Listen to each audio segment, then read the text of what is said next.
Ya, Assalamualaikum warahmatullahi wabarakatuh. Perkenalkan, nama saya Diana Diarti, NIM 180005216,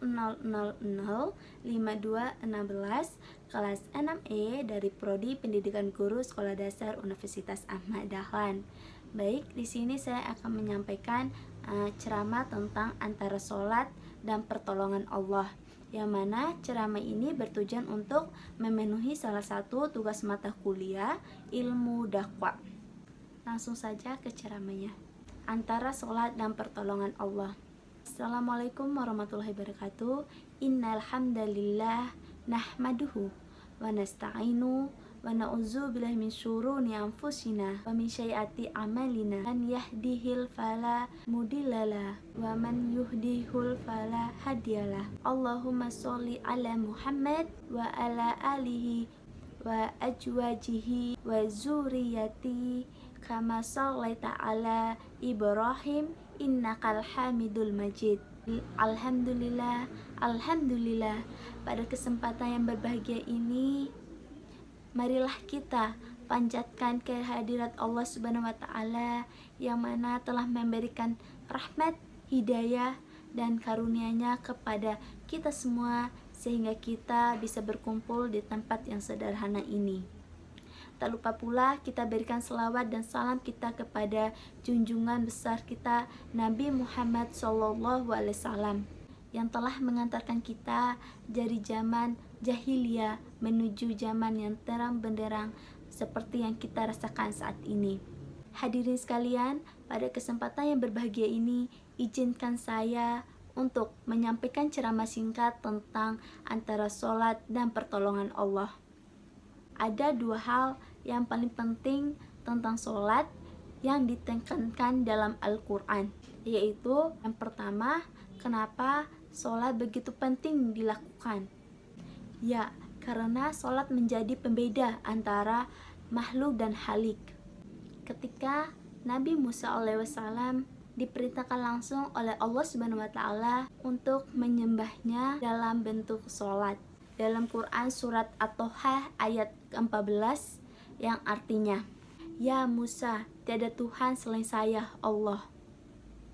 Maka jika engkau telah tahu saya Tuhanmu, maka kewajibanmu sebagai makhluk menyembahku.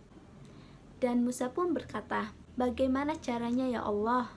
Cara menyembahku itu dengan cara sholat. Karena itu semua nabi dan rasul, bahkan sebelum Nabi Muhammad SAW diperintahkan oleh Allah untuk mengajak umatnya untuk selalu menunaikan sholat, mulai dari subuh baru bangun menjelang ke siang, mau berakhir siang ke sore, sore pindah ke maghrib dan hilang, kemudian muncullah gelap malam. Hadirin yang dirahmati oleh Allah Subhanahu wa taala, sholat menjadi pembeda antara muslim dan orang kafir, seperti yang tertuang dalam hadis riwayat Muslim yang artinya, dari Jabir radhiyallahu anha, saya mendengar Rasulullah SAW bersabda, batasan antara seorang muslim dengan kafir adalah meninggalkan sholat. Lalu, dosa meninggalkan sholat itu seperti apa sih? Iya, dosa meninggalkan sholat yang pertama, meninggalkan sholat subuh 1 rakaat, itu sama halnya dengan masuk ke neraka selama di akhirat atau selama 6.000 tahun di dunia. Yang kedua, satu kali meninggalkan sholat duhur, itu sama halnya dengan membunuh 1.000 umat Islam. Yang ketiga, meninggalkan sholat asar 1 kali, dosanya seperti menghancurkan Ka'bah. Yang keempat, meninggalkan sholat maghrib 1 kali, itu dosanya sama halnya dengan berzina dengan orang tua kita sendiri. Dan yang terakhir, meninggalkan sholat isya 1 kali, itu dosanya seperti apa saja yang dilakukannya selama di dunia itu tidak diridhoi oleh Allah Subhanahu wa taala. Na'udzubillah min zalik. Semoga kita semua dapat selalu menjaga sholat kita. Amin ya robbal alamin. Yang kedua, sholat itu menjadi satu-satunya wasilah ibadah yang disebutkan dalam Al-Quran untuk langsung memohon semua kebutuhan yang kita rasakan. Kata Allah, "Wasta'inu, hai hambaku, ketika kalian punya persoalan dalam kehidupan, maka mintalah solusi kepadaku, yaitu Allah." Lalu bagaimana caranya? Ya, caranya yaitu kita harus menerima dulu permasalahan yang telah diberikan. Jangan dikeluhkan, karena mustahil bagi Allah akan titipkan persoalan itu kepada hambanya kalau tidak mampu mengatasinya. Selanjutnya, ketika kita bisa menerima dengan sabar, kemudian datang meminta solusi langsung kepada Allah lewat sholat. Saudara-saudaraku sekalian, Allah Subhanahu wa Ta'ala menyuruh kita untuk selalu meminta pertolongan dan jalan keluar dengan sabar. Tetapi sabar itu sendiri tidak mudah, wahai saudariku. Dibutuhkan keimanan yang kuat kepada Allah Subhanahu wa Ta'ala. Hanya orang-orang yang benar-benar yakin kepada Allah yang mampu bersabar di atas ketaatannya. Sabar dalam meninggalkan kemaksiatan, sabar menghadapi segala macam persoalan atau cobaan, sabar ketika sholat, sabar ketika membaca Al-Quran, dan lain sebagainya. Ketika kita berusaha untuk selalu sabar dan menjadikan sholat sebagai kebiasaan kita untuk selalu meminta pertolongan kepadanya, sehingga kehidupan kita di dalam dunia ini akan diberikan oleh Allah Subhanahu wa Ta'ala kekuatan dan ketegaran dalam menerima setiap percobaan yang dihadapi atau diberikan.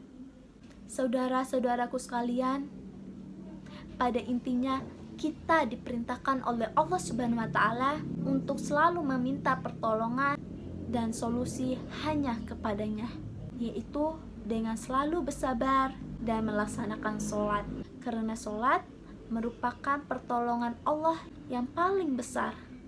Tak lupa pula kita harus menjauhi kemaksiatan yang dilarang atau dibenci oleh Allah Subhanahu wa Ta'ala. Kita jangan pernah takut, jangan pernah cemas, jangan pernah merasa sendiri, karena Allah bersama dengan kita. Kita harus yakin pertolongan Allah itu pasti akan datang kepada hambanya yang sabar dalam menjalankan perintahnya dan menjauhkan dirinya dari segala macam larangan yang dilarang oleh Allah Subhanahu wa Ta'ala. Oleh karena itu, kita sebagai seorang hamba harus meningkatkan keimanan dan ketakwaan kita dalam beribadah kepada Allah Subhanahu wa Ta'ala, sehingga apa yang kita tanamkan hari ini pasti akan kita tunai kelak nanti. Demikian ceramah singkat yang dapat saya sampaikan pada kesempatan ini. Mudah-mudahan materi yang disampaikan dapat diterima dengan baik. Terima kasih atas segala perhatiannya. Apabila ada kesalahan, itu datangnya dari diri saya pribadi, dan kebenaran hanya milik Allah Subhanahu wa Ta'ala. Lebih dan kurangnya saya mohon maaf. Mari kita tutup pertemuan singkat kita kali ini dengan mengucapkan hamdalah, alhamdulillah. Wassalamualaikum warahmatullahi wabarakatuh.